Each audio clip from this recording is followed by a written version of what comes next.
Jeffrey Kuhn, General Counsel, Chief Legal Officer of ProMedica Health System. My name is Jim Holder. I'm Chief Legal Officer for Sykes Enterprises Incorporated. I'm Debbie Lipinska. I'm with PGT Innovations, and I'm the Senior Vice President of Human Resources. The difference with Shoemaker is they really take the time to understand your business, your clients, and what you're trying to serve in the marketplace, and then making sure they customize their support and services to that. When I think of Shoemaker, I can pick up the phone and call so many people because I've known them for 20 years, and there's no introduction. You just pick up the phone and start talking, and it's just easy. Yeah, my relationship with Shoemaker is very close. I mean, we can pick up the phone at any time, give them a call, and we know that we're going to get a very quick response that's very accurate and something that we can rely on. We have a professional obligation and responsibility to be involved out in the community. You can't just take, you have to give back. Whether that's through our financial resources or through giving of our time and talent. We have so many passionate and involved lawyers, and whether it be children's charities or healthcare, from the arts to economic development, pretty much whatever our attorneys care about, we can be involved with. In giving back, we not only give back to our community, but we demonstrate the genuine and generous spirit of SLK. By actively participating, you're showing them who you are and what you can do. It's been very rewarding to meet those charities and see how they appreciate our work. And it makes you proud to be involved here at Shoemaker. There are times where you have an urgent situation come up. You can text them, and they'll usually text back right away and let you know someone will be in touch with us shortly to answer our needs. So they're very responsive to us in many ways. Shoemaker is involved in our business in a lot of different ways. So it's not just through that attorney-client relationship, but also from a more community kind of based way as well. With someone in my role, you tend to go through outside counsel for different projects, and having the depth of the relationship I do with Shoemaker is a big deal. I think one of the most critical things is I know that the people at Shoemaker have my back. Being involved means being connected on a personal level. Taking the time to understand why a client is thinking about a deal or a transaction. To let them know that you are interested in them as a person and not just as a potential source of revenue. To peel back the layers a little bit and see what the client is about. To learn about their business, to care about what they do, and to find ways to provide extra value. To show them daily we are more than just their legal team. And if you do that and do more than what's asked or expected of you, that's involvement. I'm Jim Holder, and I approve this message.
Well, good afternoon, Sarasota Chamber family, and welcome to our 100th annual membership meeting.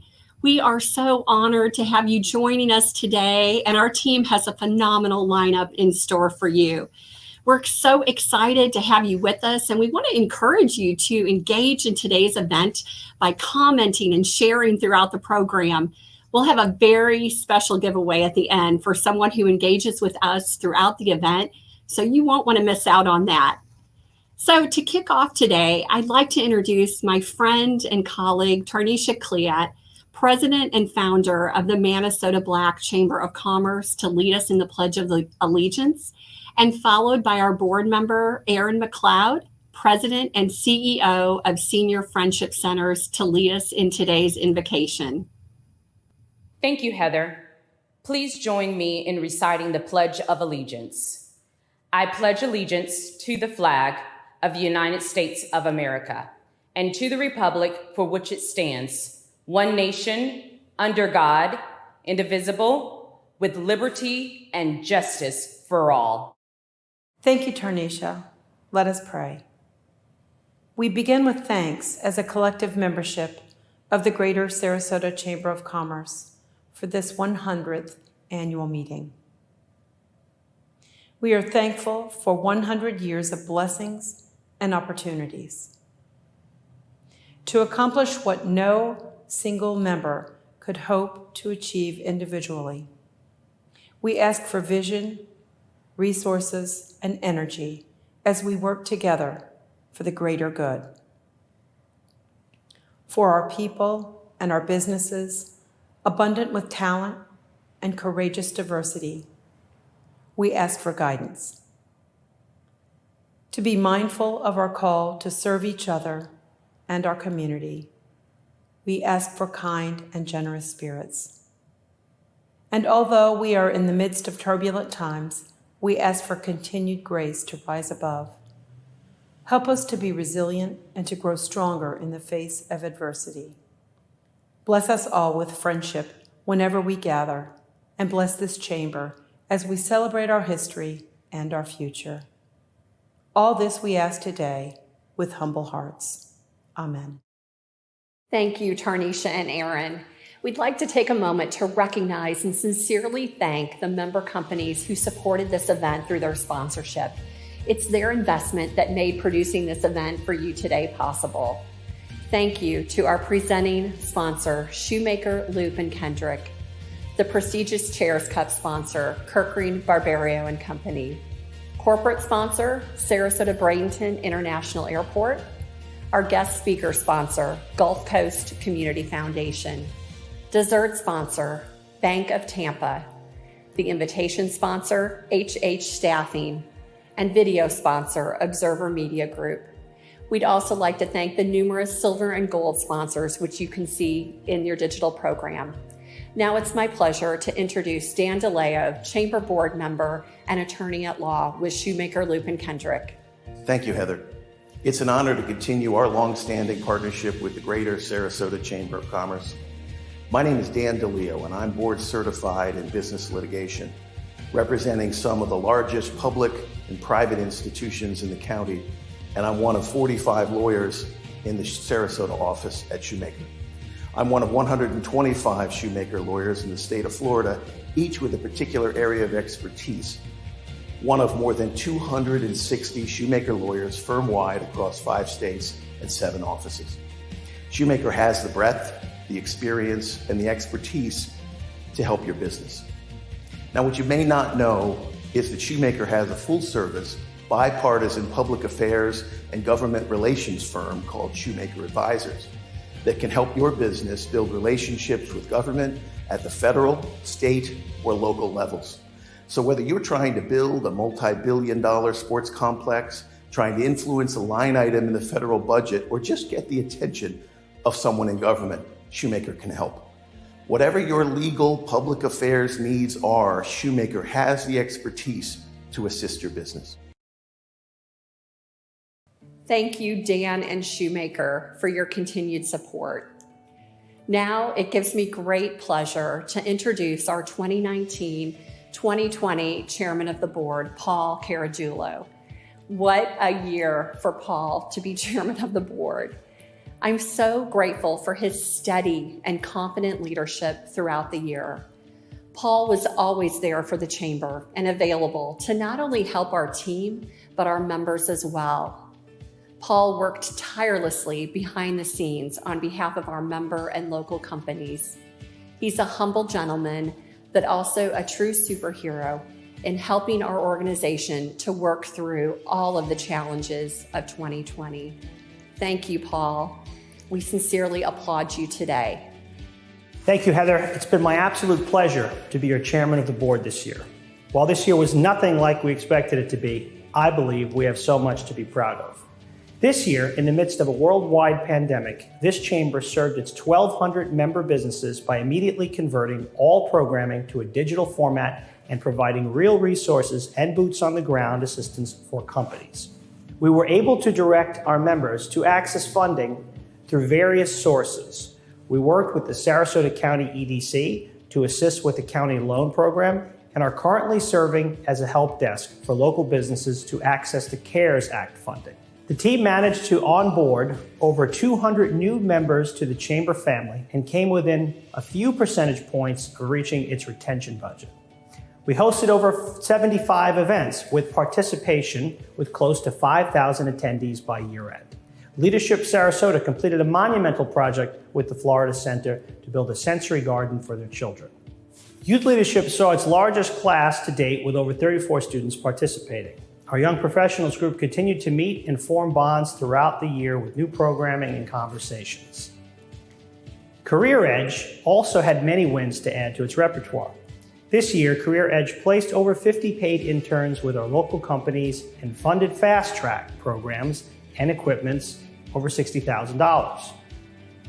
They were also able to raise $700,000 in funds from local and national funders to continue their work in building our local talent and workforce solutions. I'd like to thank our outgoing board directors for their support and engagement this year.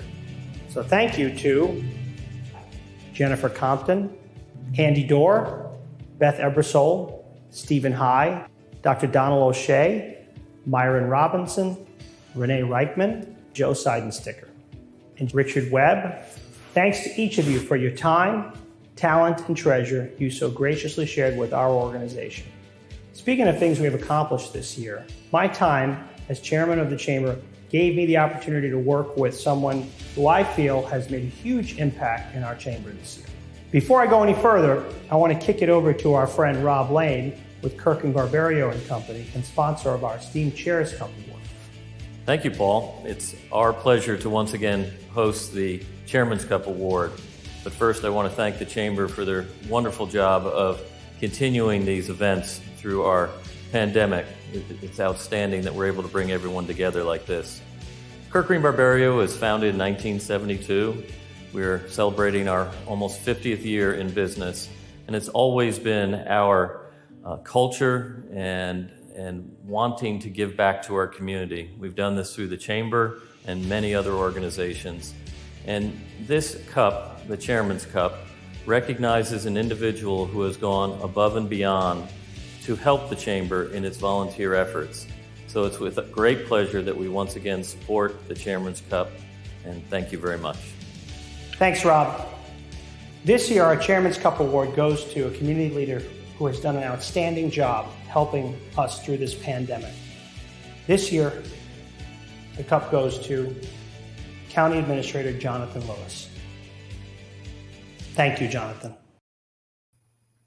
Congratulations, Jonathan. Wow, this certainly has been an unpredictable season, but your leadership and dedication of your time and talent has been unmatched.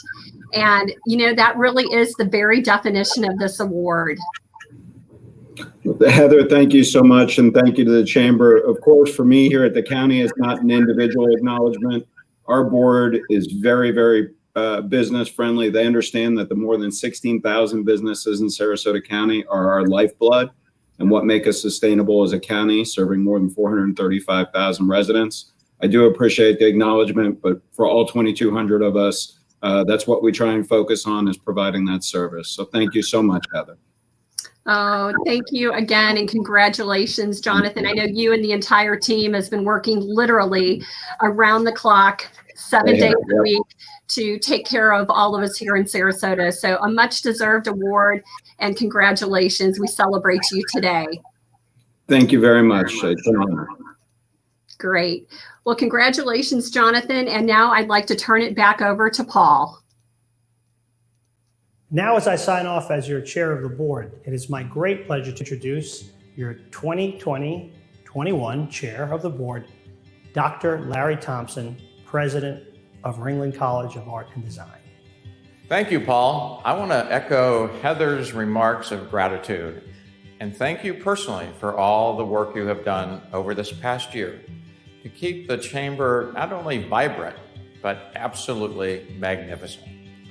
Paul, I've always known you to be a unique individual who is an accomplished businessman and a community leader, and is someone able to handle so many different things. But Paul, being chair during this year of COVID-19 is a year like any other.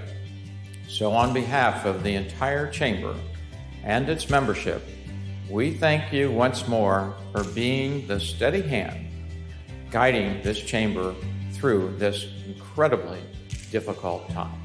I'm truly honored to accept the role of chair of the board for the Greater Sarasota Chamber of Commerce. When I arrived in Sarasota over 21 years ago now, one of the first organizations I actually joined as president of Ringling College of Art and Design was this chamber. Because wherever I have lived before, I've always been a member and an avid supporter of the local chamber. Why? Because I know firsthand the impact chambers play in supporting both the business and nonprofit community in driving community-wide success as well as economic development. The Chamber of Commerce here, however, is so much more than that. This chamber is so outstanding. Indeed, I believe it is exceptional, and that is because of its members. I must say, for me to be selected as your chair is a very distinct honor. Now, you just heard some of the impactful accomplishments this organization achieved this past year. But, and it's a big but, our work does not stop there. We must build upon our successes and create new and bold opportunities and solutions for all of our members. We are excited to welcome to the Chamber its new board of directors. You can see their names on your screen. With this group's talent and leadership abilities, we'll be able to make this year, our 100th year, yes, our 100th year, a banner year. So join me in welcoming Nathan Bailey, Daniel DeLeo, Darren Rohr, Ernie Du Bois II, Kim Livingood, John Stump, Elizabeth Topp, Eric Troyer, and Sina Welch. Paul touched on the importance of a strong membership for the Chamber. The members are the heart and soul of this organization. We will continue to explore new ways to deliver a strong return on investment for our member businesses. We will also continue to offer new and meaningful benefits, programs, and initiatives that support our growing local businesses. And just to be clear, when I say businesses, that includes our arts and cultural organizations, as well as the nonprofits in this region. We have an exciting year ahead. Entering its 100th year, our chamber is fired up. We are ready to forge a new chapter of innovation, creativity, and service for our community. Soon you will see a rollout of an entire timeline of centennial celebration opportunities, publications, and events. And they will recognize our very special anniversary of strong service to our businesses. Your chamber is the largest and oldest business organization in this county. Our story began all the way back in 1911, November 1911, as the Board of Trade. A new era began in 1920 when our organization changed its name to the Sarasota Chamber. Over the past 100 years, our organization has lobbied for this community. For example, we advocated for Sarasota to be its own county, separate from Manatee. We sought growth by advocating for better transportation facilities, railroad service, for example, and of course, better roads. The Chamber has been raising awareness of business-related issues such as the development and redevelopments of US 301, increased support for our school district, and finally, bringing, of course, spring training baseball to Sarasota. Through it all, the Chamber has been an effective advocate for our business community at all levels of government. The best way that we can honor our historic past is to remain relentless in pursuit of being a champion of business, of being a champion of building strong community leaders and young professionals, of being a champion for developing a better and more talented workforce, and of being a champion for you by advocating for you and your businesses. As your new chair of the board, I'm looking forward to celebrating our 100 years. I look forward to it celebrating with each of you. But I'm most excited about working with you to create a collective vision for the next 100 years. Now it's my privilege to hand the microphone over to Sarasota Chamber President and CEO, Heather Caston. Heather? Thank you so much, Dr. Thompson. We're looking forward to a great year with you at the helm of our chamber. This is such an exciting moment in the history of our Chamber of Commerce, not only because it marks 100 years of serving our community, but because we've never been in a better position to work with our local businesses to strengthen and expand our business community here in Sarasota. As we celebrate 100 years of knowledge, success, and growth and step into the start of a new century for the Chamber, we are proud to unveil to you today our new brand. The Chamber is one of the oldest and largest organizations in Sarasota. And today we recognize that our legacy is more than a date or a number. Our legacy over the last 100 years has been about an evolution of innovation, rising to meet the needs of our businesses and always looking to the future. So when we went to work with Grapevine Communications in building our new brand, we wanted it to embody who we are. We built this brand for the future. We are the voice of business, and we are creating bold opportunities and solutions for our community. Now, without further ado, let's see the new look of the Chamber. We are open. Open to innovation, engagement, and opportunities. Open to creating more collaboration and success. So when we set out to open the next generation of the Sarasota Chamber, we went all in. Then we went way beyond. Creating a chamber packed with the most powerful collection of people and ideas designed to help companies start, grow, and thrive.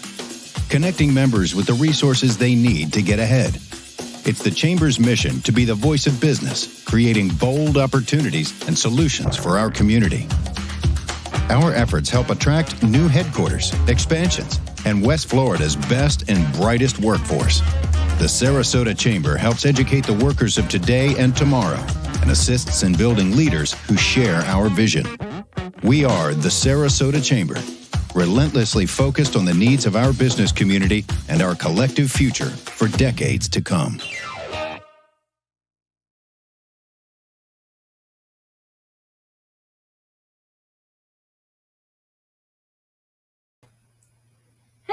We are so excited as an organization to roll out this new brand that represents our bold and innovative vision for how we will continue to serve our members and this community for the next 100 years.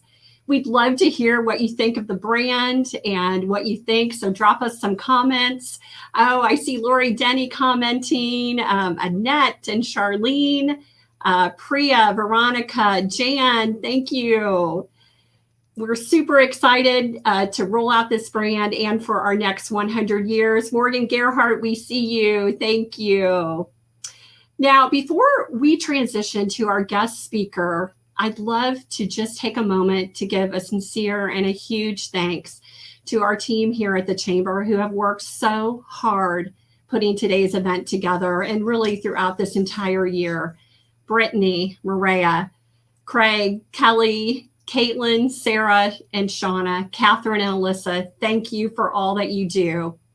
I'd like to now introduce our guest speaker sponsor, Mark Pritchett, President and CEO of the Gulf Coast Community Foundation. Thank you, Heather. Gulf Coast Community Foundation would like to thank Paul Carajulu for his outstanding leadership as chair of the Chamber during this challenging year.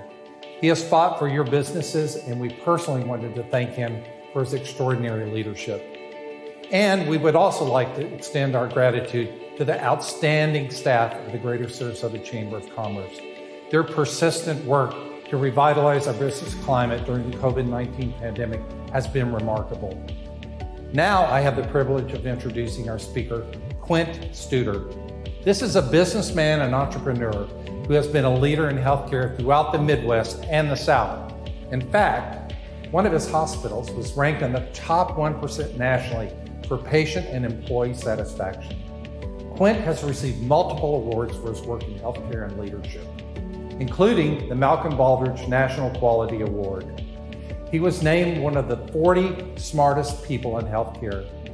Now his mission is to help leaders across a variety of industries become better leaders and in turn creating high-performing organizations.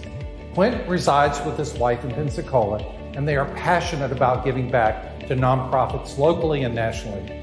I'm pleased to introduce Quint Studer. Of the Studer Community Institute. It's a not-for-profit 501c3, and we really focus in three areas: early brain development, getting children ready for kindergarten; economic development, which is helping small businesses grow and start, because isn't that where most of the business come from; and civic education or civic engagement, which means really raising the IQ of the community. I do that, and I did that in Pensacola, Florida, and we've had some relatively good success. I wrote a book called Building a Vibrant Community. And when I wrote my book, it was really to walk through how does a community become vibrant. Now, Sarasota is already pretty vibrant, but what I've learned is the people that are already pretty good want to get better. And we're also going through a real interesting time right now because of this pandemic. So let me give you an example. Normally, when something happens in a community, it happens in a region. So for example, when we had the oil spill, it caused tremendous damage to our tourism around the Panhandle, but it might not have hit your tourism, or Naples tourism, or Fort Lauderdale's tourism, or Amelia Isla's tourism, or St. Augustine's tourism, or maybe even New Orleans, but it could have, but it really hit us. Now, when Tuscaloosa had the tornado, of course, it regionally impacted parts of Alabama. You've had your own hurricanes that impact you, your storms, but then it doesn't impact others. The California fires are causing ravaging economic damage and personal loss in California, but it's not hitting people in other parts of the country. So normally when something happens, it hits a smaller region or a zone, a population zone, but it really puts them behind while others are still moving forward. Well, the pandemic has changed everything. For the first time in decades, it's put pause on the whole entire country. That means almost every city, every small business, even every big business has had to pause, unless you're in a very few specific areas that happen to have growth in this period. But for 95% of us, it's been a pause. Now, what that means for Sarasota is some cities that were behind you can sort of rev up and get ready. So when the green flag goes down, it's like a NASCAR racetrack. The yellow flag's out in the whole country. They are sort of saying, well, this will slow Sarasota down that's been doing pretty good. If we get ready and maybe they don't, when that green flag goes down, we'll be out there. Also for Sarasota, because you're such a competitive environment, I know you quite well. I worked with the Sarasota hospital system years ago. you're pretty good, but you want to always be better. You're very competitive. So you also probably got your sights on some other communities you'd like to be better of. So that means that we get to the point that we're all on the same page. So when my book went out, I didn't really know who was going to read it, but I will tell you who grabbed it. It's Chambers. And it's interesting because now it's a no-brainer. Because my book on building a vibrant community talks about 4 circles that make a vibrant community. Are your children ready for kindergarten? The foreword is written by John List, the chair of the economics department at the University of Chicago, and basically said is the long-term economic indicator in any community is kindergarten readiness. Now, the best time to plant a tree is 20 years ago, but the second best time is today. And Florida, of course, measures kindergarten readiness. So what we find is those cities that have the best kindergarten readiness, that's really where it's going to sit long-term. Of course, there's other things you do in education, but that's one gear, because the ultimate thing is to improve the quality of life. Now, what's another gear? Another gear is economic development, and that's where a chamber really exists. Because why did chambers start? Because locals, usually small businesses, wanted a place to meet, to network. But why? The goal wasn't to network. The goal was to network to learn, and the goal was to network to grow my business. So what the chambers can really impact, both in education and in small business, is really what chamber members usually want. 1, help us grow our customer base and help us find talent. So the educational circle helps with talent. The skill building helps with growing customers. But what are the 2 other gears that come into play? Well, downtown. And of course, Sarasota can feel really good about that. But let me tell you where the research comes from. Jim Clifton of Gallup, he wrote a book called Creating the Coming Jobs War in 2010. But before that, it came from a white paper called Soul of the City. And in 2005, they did the largest study ever on why do some communities thrive and some don't. Let me give you the tips, what they found out on why some communities thrive. 1, they know which businesses get revenue from out of the area, and they focus on getting to know them. And they might not even be as engaged in the community because their revenue comes from outside the area, but that means they spend it inside the area. So the question is, what are you doing? When I say you, every community, to identify and retain those businesses that get revenue from outside the area. Next was, what are you doing to grow businesses? Everybody works so hard on attracting big businesses, but the reality is the best thing to do many times and the least expensive is to grow your own. Every big company started out small. So how can we help those small entrepreneurs, those new entrepreneurs, their startups grow? So those 2 made common sense to me when Jim Clifton was sharing that with me in 2005. But then he said something else. He said, it's all about talent. He said, capital follows talent and talent follows place. Okay, so help me understand that. What do you mean by place? He said, well, talent, particularly young talent, and Deb and Jim Fallows, who wrote the book Our Town, says those cities that do the best keep their talent home and get their talent back. In fact, in Pensacola, Florida, our goal was never to create a great downtown. Our goal was to create a great place for young people to stay and come back to. So downtown was a tactic. You know what we found out? The same stuff the young people liked, my age group liked, the coffee shop, the bookstore. It sort of works all together. So basically, he said downtowns were vital. And all of a sudden, then the goal came, talent. So what does people look for? Number 1, people want affordability. And basically, just think, we've lost so many people in these giant mega cities over the years because they wanted to be in maybe the Miami. They maybe wanted to be in the Nashville. They maybe want to be in the New York or the Chicago or the Austin, Texas. Well, all of a sudden, something's changed because those aren't that affordable. But they even deal with high prices because of opportunity.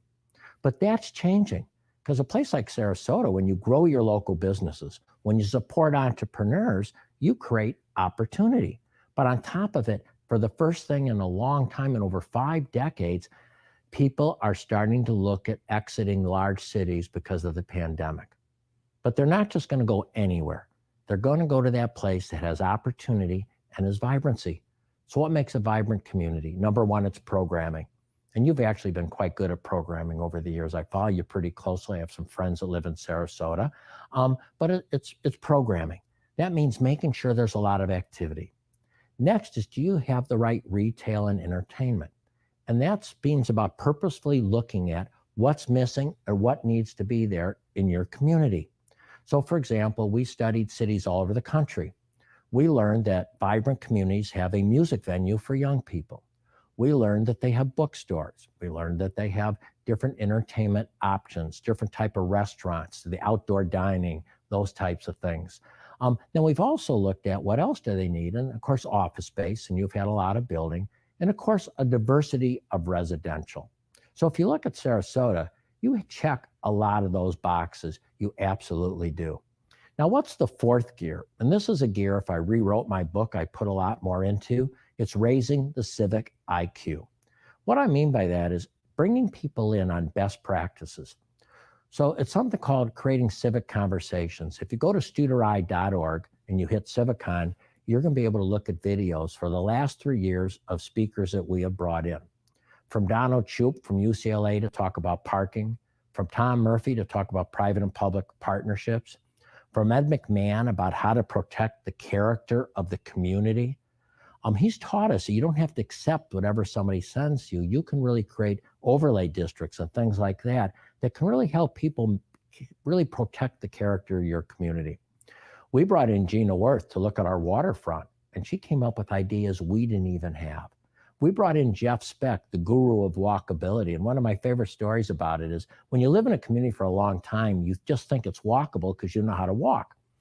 And we had somebody come in and they mentioned that our town was pretty hard to get around. It was sort of geared for cars, not people.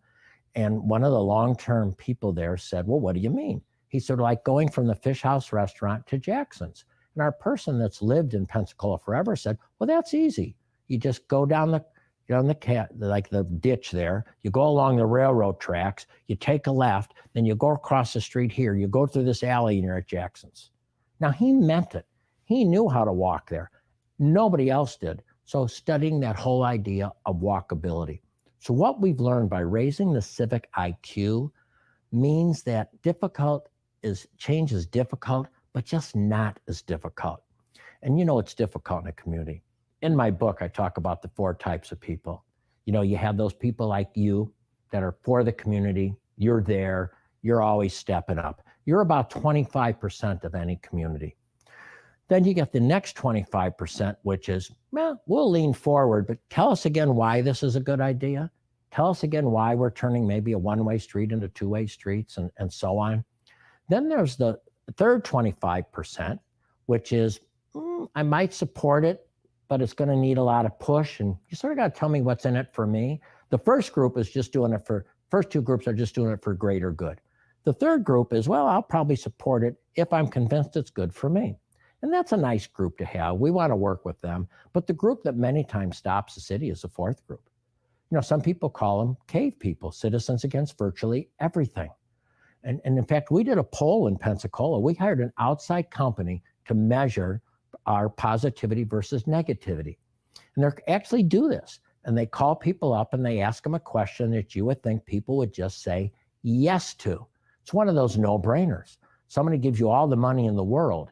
Is that a good deal? And somebody's going to say, well, I'm not sure. You know, I've seen people with a lot of money have struggles, and then people are going to ask me for money. And do we have to pay taxes? In fact, the outside consultant told us in Pensacola that there are certain people that if God said he was going to move heaven into a community, you know how Amazon did the whole deal?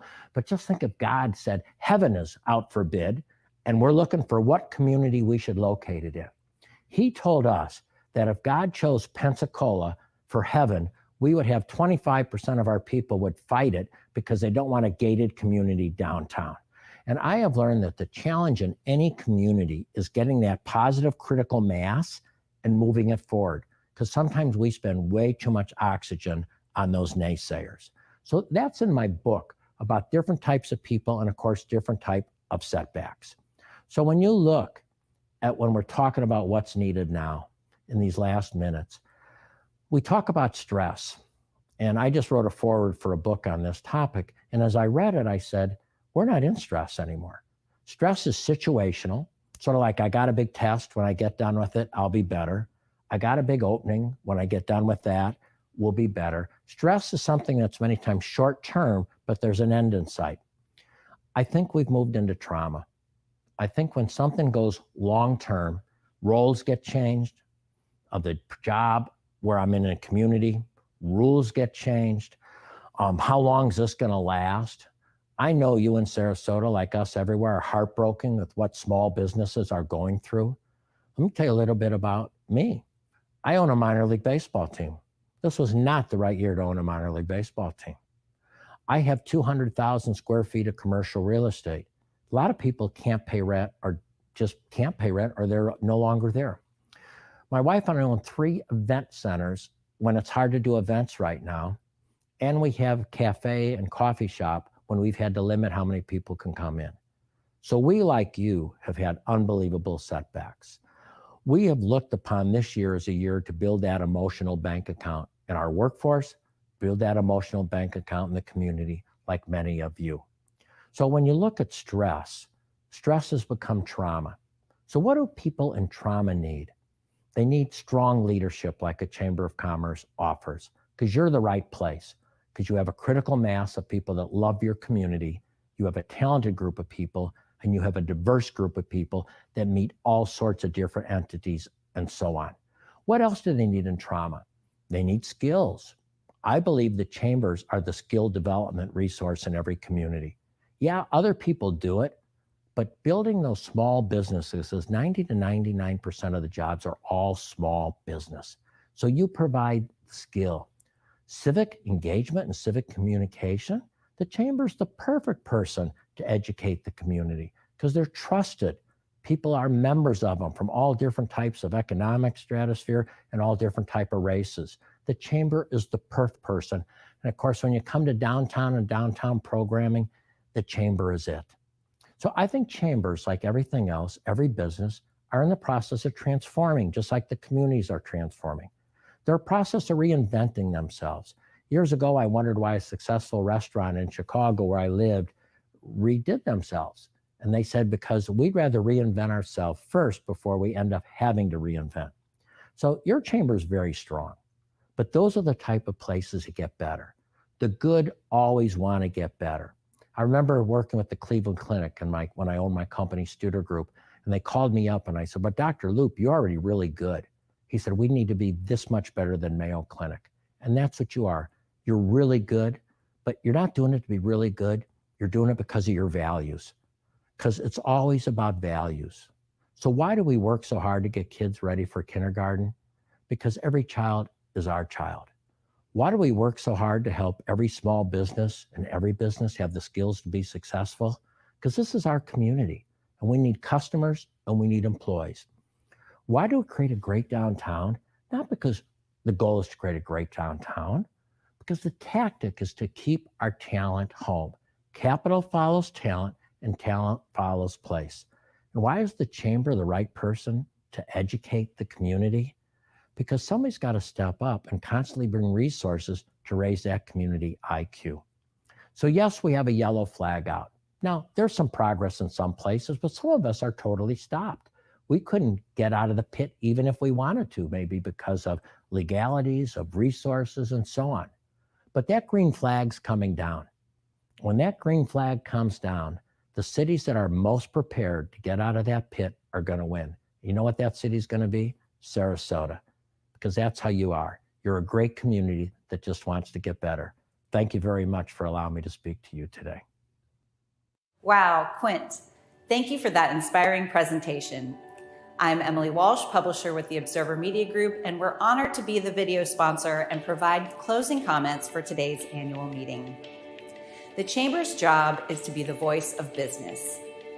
Our business at the Observer Media Group is to be the voice of you, your neighbors, and your neighborhood. While COVID-19 has forced us all to pivot, we have never wavered from our mission to inspire our communities with extraordinary local content and to help our partners, all of you, to prosper.